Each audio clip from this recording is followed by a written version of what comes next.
everyone, welcome back to Royalty Soaps. We are in a new location today. As many of you already know, my studio and guest house are being renovated. We will be doing a renovation series a little later down the road. For now, I'm in my office. I have a blank slate right now, but as we go along, I am going to be customizing some things. We're going to be bringing in some purposeful decor, and we're going to soapify it in here. If you're interested in that, let me know down in the comments below. Maybe I'll film that too. As we wrap up the Slumber Party collection, it occurred to me that we have not done a craft kit, and I thought, what better thing to do than to do a 90s craft kit that my mom wouldn't buy me. So I started scrolling through internet land and found there was not one, but many 90s craft kits that I remember desperately wanting. And my mom was like, nah, sis, no, I'm not wasting my money on that. I guess we will find out today whether or not her instincts were correct and whether or not it would actually be a waste of money, because we're doing not one, not two, but 3 craft kits from the 90s my mom wouldn't buy me. 2 of these are actual craft kits. One of them is not really a craft kit. It was just a fun thing to do that I was convinced would be amazing. And she was like, sister, no.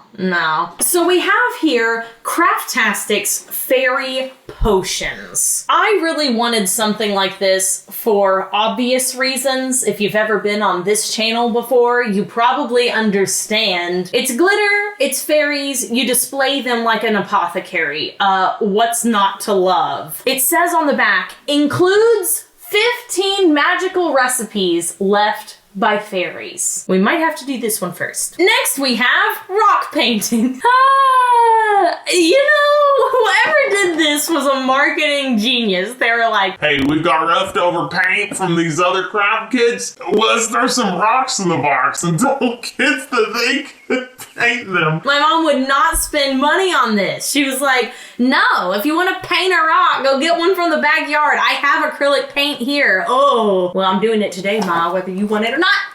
And then, of course, the break open your own geodes. Every kid I knew wanted to do this, okay? It wasn't just me. If these look anything like they look on this box, I will be shocked and delighted. All right, Fairy Potions, you're up first. Y'all, they have little tags that come with that. Look how cute, so you can label your potions. Ooh, okay, is this the display case? Oh my gosh. It's been a while since I was this excited about a craft kit. Okay, I'm gonna leave the apothecary right here. What should we name it? We can't leave it unnamed. Also, even the back is cute. Every single part of this is cute. Wait, you guys. Look, okay, look.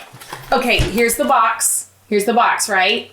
Look at the fairies. They're all upside down because the box is supposed to be like this.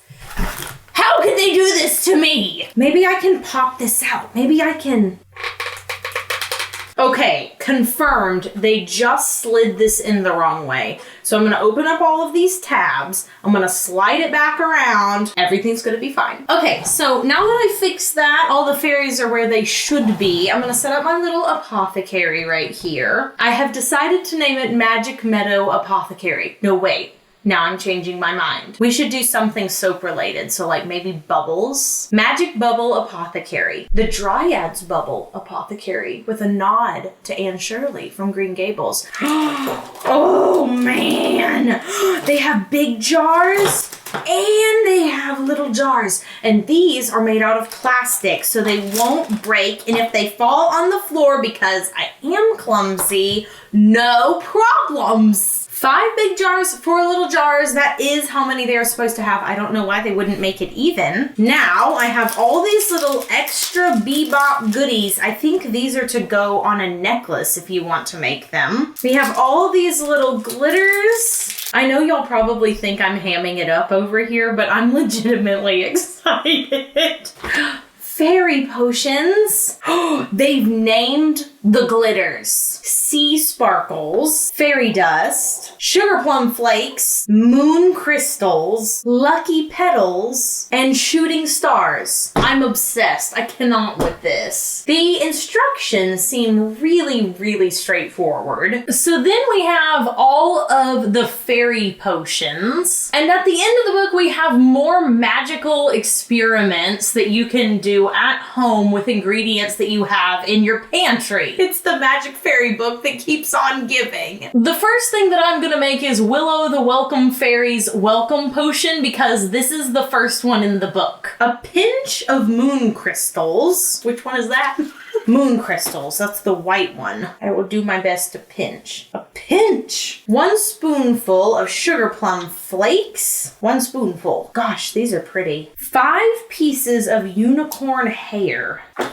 That's these. Ooh, 1, 2, 3, 4, 5. Unicorn hair. And 3 fairy wings, which are these really cool iridescent butterflies. So I'm gonna put these bigger things in the jar first because I feel like I won't be able to do it otherwise. Here's my little cork. In go the fairy wings. I'm gonna use my little funnel here and pour in the glitter. Now I have to go fill it with water. I'm legit so excited. Okay, gonna put my little cork on it. Give it a shake. Amazing. Look how pretty. I love it. Now I must label it. This is the Welcome Fairies potion. So I'll just put that little jar right here. Marvelous. And it says in the book, use Willow's potion to welcome fairy friends to your home. Shake this potion outside your door and say, I welcome you to my home. Look for signs the fairies have visited. Can you smell flowers indoors? Is there a little extra sparkle in your day? Fantastic! Just gonna add this potion to my apothecary real quick. Let's make one more. I see one with beads. I wonder which one has beads. Rosie the Color Fairy Rainbow Magic Potion. Rosie loves to add color anywhere she can. She loves rainbows and likes to make them when it rains. Shake this potion to bring some color and cheer to a friend and share this potion with them to brighten their day. 1 spoonful of shooting stars. 1 spoonful of fairy dust. 1 unicorn horn. I'm going to pick a pink one. No, blue.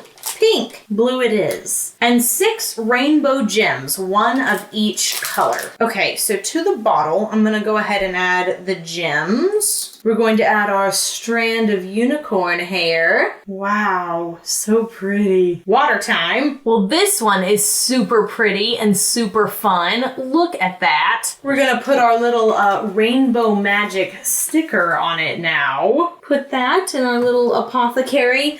And let me just say, this is probably the best craft kit I've ever done. The instructions are really easy. It has literally everything that you need. It has multiple different layers of fun. So after you're done making all of them, you can put your own stickers over everything.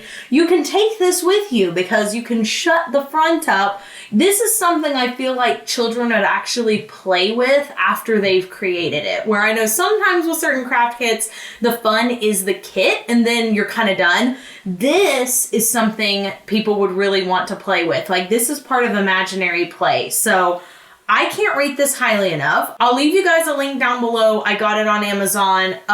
You'll love it. Also, really cool. I just figured out if you don't want to make all the potions at one time, maybe a child or your niece or nephew or, you know, whoever it is in your life that is maybe they've had enough and they only wanted to make 1 or 2.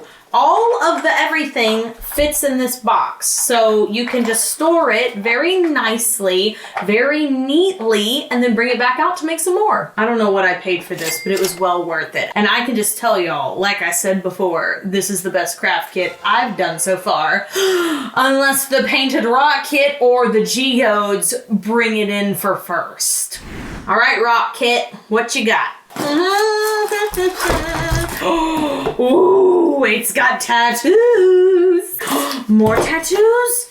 Yes, so you can put faces on the rocks. Ooh, they also have a color mixing guide on their instructions. Oh, look at all these goodies. Multiple paintbrushes of multiple different thicknesses. How handy. Also, this actually has like a real brush tip instead of those like plastic stakes. You know what I'm talking about. They're brush bristles, but they're just pieces of plastic. Those never work well. This is actually a brush. Got some little gems, got some sponges to make designs. It occurs to me now that there is not an inspirational booklet to look at. Why do I feel like that matters so much? It just does. Like, it feels like there should be a little booklet where it's like, you want to paint the dog? Here's the steps. I don't know how to feel about that. Isn't there like a Klutz Kids booklet for rock painting? Like, come on. Am I just making this up? Maybe I should look up painted rocks online. Uno momento, por favor. My best friend is texting me. Sorry, girl, I don't have time for you. I'm painting rocks. Oh, I'm sorry. My phone case? Of course I'm happy to show you my phone case. This phone case has a story. I paid so much money for this. I normally get my phone cases off of Society 6. They always last me about a year and then they crack. But this time I just wanted something more fun. I know this is outlandish. I know that it looks like something a 14-year-old girl in the 90s would have and that I'm 26, and this is dancing the line of acceptable. However, it is textural. It is pretty and it makes me happy every single time I pick it up. My kids love it. I'm not gonna apologize. Rock painting ideas. Wow, there are full books you can get on painting rocks. Y'all, you're not ready for this. The Craft Room store has a painted rock cactus garden. I beg your pardon. Strawberries? Strawberries. Okay, I feel like I can do the strawberries. We'll start with that.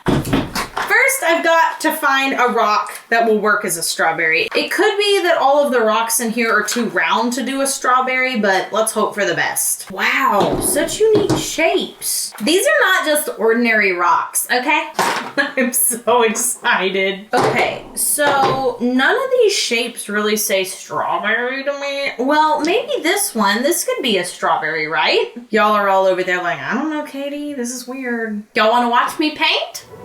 Okay, so this is gonna be my strawberry rock. They say to first apply a layer of white paint and that it will help the color stick better, so that's what I'm going to do. I'm sure this isn't the best quality paint. In fact, I know it's not because it's very, very, very see-through. Okay, coat of white paint done. Okay, so let's go ahead and try to get some red on here. Looks like that is a lot more pigmented. So this is a really good project. I think the project and the idea is solid, super fun, really, really creative. Maybe not the best for children because of the long wait times in between coats. So I'm gonna say no to this kit. 1 point for mom. She knew what she was talking about. Here are my two finished rock designs. As you can see, we did the strawberry and then I did a snowy owl. I saw this design online and just thought it was really, really cute. Owls are amazing. And yeah, these are perfect. Now, last but not least, we have the geode kit. So really, there's not much to show. It was like, hey, here's some rocks in a box and some protective eyewear, which of course we all appreciate. Pretty simple. The instructions were pretty straightforward. I had to take everything outside to sort of beat them. I watched a YouTube video where a guy used a flathead screwdriver to sort of chisel around, and his turned out great. So I thought maybe I should try that. And after multiple unsuccessful attempts, we just kind of gave up and started beating the things with a hammer. We seemed to have the most success that way. And while some of our geodes were disappointing at best, we had a lot that opened up completely and definitely looked like a geode on the inside. Now, there wasn't much variety as far as the appearance. They all looked kind of salty. The mother lode. They had little tiny microcrystals that sort of turned to dust if you weren't careful enough with them. But all in all, most of them turned out pretty decent. And I think there were only 2 of the 10 that just were, well, they were rocks. They were rocks in a geode's clothing. This little clam is mine and Caleb's favorite. Maybe this will be the one that I put on the pedestal display. Wow, look at that, just like a museum. So would I recommend this kit to other people? Well, the success rate of the geode was actually pretty high. We did have to hit them pretty hard and multiple times. I'm not sure how fun a small child would find this, but perhaps to reestablish and sort of exemplify things you have already taught your children, perhaps the earth formation, rock formations, crystal formations, I think this is a really good thing to use just from a teaching standpoint. I'm not going to throw all of them away. I actually like quite a few of them and will keep them probably as decor in my master bedroom. I have now successfully tested 3 individual craft kits. The fairy one you have to buy. I don't care how old you are. Painting a rock is really fun and you should try that too, though not with this kit. And if you're really feeling fun and adventurous and quite frankly a little daring, the geode thing is really fun to do too. And deep down inside, my little 90s heart is appeased. I finally got to do the 3 craft kits my mom wouldn't let me. Turns out she was right about one of them, but the other 2 were great, Mom, okay? Like I said, I'll leave links for y'all down in the description box below. I hope you enjoyed this fun kind of random video. We'll be back on Saturday with the final soap in the Slumber Party collection, inspired by late 90s and early 2000s slumber parties. Be sure you do something fun for yourself today, like painting something pretty on your wall, or making a magical fairy potion. The choice is up to you. I don't really care what you do. Just do something fun for yourself, and we will see you guys over on TikTok and on Instagram at royaltysoaps.com. Until Saturday, have an absolutely royal day, and bye for now!